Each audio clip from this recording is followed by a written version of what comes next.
Hello friends, welcome to my channel motivational stories. जैसा आप बनना चाहते हैं वैसा नहीं बन पा रहे हैं तो ये कहानी आप ही के लिए है। आप गौतम बुद्ध के जीवन की इस कहानी को अंत तक ध्यान से ज़रूर से सुनिए। दोस्तों, ये सिर्फ कहानी नहीं है, इसको सिर्फ कहानी मत समझिएगा, बल्कि इसे अपने जीवन में भीतर तक उतर जाने दीजिए। तो बिना समय गवाए चलिए कहानी की शुरुआत करते हैं। दोस्तों, एक बार गौतम बुद्ध को एक सभा में भाषण करना था और जब सभा का समय हुआ तब बुद्ध वहां आए और बिना कुछ बोले ही वहां से चले गए।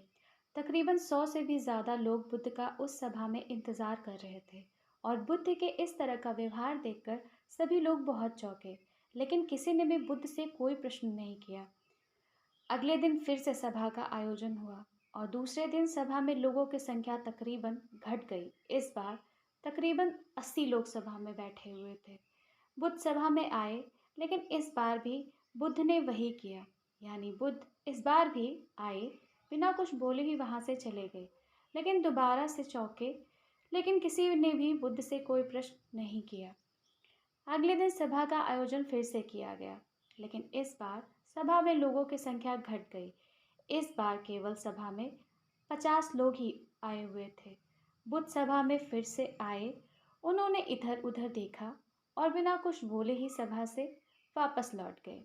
इसके बाद लोग क्रोधित हुए, क्योंकि लोग अपना काम छोड़कर आए हुए थे, लेकिन किसी ने भी बुद्ध से कोई प्रश्न नहीं किया। फिर अगली बार फिर से सभा हुई। फिर इस बार सभा हुई और इस बार सभा में सिर्फ 30 ही लोग आए। फिर उसके बाद बुद्ध सभा में आए, मुस्कुराए। फिर से बुद्ध ने वही किया, यानी बिना कुछ बोले ही वो वहाँ से चले गए। इस बार भी लोग बहुत क्रोधित हुए और इस बार लोगों ने पीछे से कुछ कहा भी और बड़बड़ाए, लेकिन बुद्ध ने किसी भी का प्रश्न उत्तर नहीं दिया।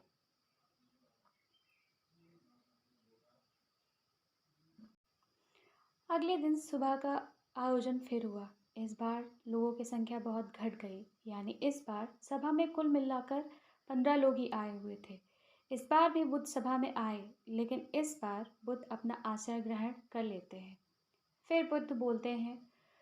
बुद्ध ने उन 15 लोगों को उपदेश दिया और 15 लोग ही बुद्ध के भिक्षु बन गए और आगे चलकर इन 15 लोगों ने ही बुद्ध के ज्ञान को अलग अलग दिशाओं में फैला दिया। फिर एक दिन बुद्ध से किसी ने पूछा कि बुद्ध, आप कई दिनों तक बिना बोले ही सभा से क्यों चले जाते हैं? तो बुद्ध कहते हैं, मैं उन लोगों की खोज कर रहा था जो लायक थे, यानी कि पहले दिन से 100 से भी ज़्यादा लोग आए हुए थे। उसमें से ज़्यादातर लोग सिर्फ आए हुए थे, उन्हें मेरे उपदेश से कोई मतलब नहीं था, वे बस आ गए थे। और उसमें से ज़्यादातर लोग सिर्फ देखने और सुनने ही आए हुए थे कि सभा में क्या होता है। वो मेरे काम के लोग नहीं थे, क्योंकि मेरे लोग मेरे ज्ञान को औरों तक नहीं पहुंचा सकते थे। मुझे तो उन लोगों की खोज थी जो मेरे ज्ञान को जन जन तक पहुंचा सके। कई दिनों तक सभा से बिना बोले ही मैं इसलिए चला गया, क्योंकि मैं यह देखना चाहता था कि वे कौन लोग हैं जिनके भीतर वास्तव में प्यास है। जिन लोगों के भीतर में वास्तव में प्यास थी वो लोग अंत तक ज़रूर रुके, और जो लोग बस ऐसे ही आ गए थे वो लोग पहले या दूसरे दिन ही चले गए। जिनके भीतर धैर्य था उन्हें मुक्ति का मार्ग भी मिला, और जो लोग जल्दबाजी में थे वो लोग अब घर में बैठे हुए हैं। सवाल यह नहीं है कि तुम्हें क्या दे सकता हूँ मैं, बल्कि सवाल यह है कि तुम क्या ले सकते हो। तुम्हारा पात्र कितना बड़ा है और कितने के तुम हकदार हो। जितने के तुम हकदार हो उससे ज़्यादा तुम्हें नहीं मिलेगा।